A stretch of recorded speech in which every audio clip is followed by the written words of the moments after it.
Аудандық білім бөлімі Аягөз ауданының әкімі Ділдәбек Оразбаевтың тапсырмасы бойынша көп қолданатын медициналық маска тігу жобасын жүзеге асырып жатыр. Жалпы айтқанда 10 мыңнан астам маска тігіледі. Номер 10-шы мектеп гимназиясында өз үлесін қосуда. Жұмыс қайнап жатыр. 3 күннің ішінде 1000-нан астам маска тігілді. Осы игі іс-шараға ауылдық округтерде қосылып, жалпы 3 мыңға жуық тегін медициналық маска тігіліп таратылды. Бұл бастаманы бұл біз халыққа тегін таратудамыз. Бұл өте үлкен игі бастама.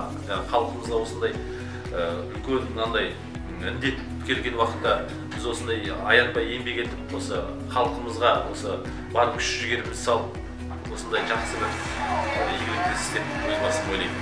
Біз осындай қарқынмен қандай бізге зілзала келсе де, қандай індет келсе де біз жеңеміз осындай. Біз бәріміз біргеміз. Бұл тегін маскалар бірінші кезекте аз қамтылған отбасылар мен мүгедектерге беріледі. Сонымен қатар ауданымызда біз біргеміз Нұр Отан республикалық акциясы басталды. Акция шарасында жалғызбасты қарт адамдар, аз қамтылған көп балалы отбасылар, ерекше қажеттіліктері бар адамдар антисептикалық гигиеналық құралдармен, медициналық маскамен, қажетті азық-түлікпен қамтамасыз етілді. Аягөз ауданының белсенді жастары есіктен есікке дейін деген принциппен әлеуметтік пакеттерді мекен жайларға таратты. Біз Аягөз қаласының жастары біз біргеміз акциясы аясында қаламыздағы жалғыз басты және де аз қамтылған отбасыларға көмектесудеміз. Спасибо большое, Матара.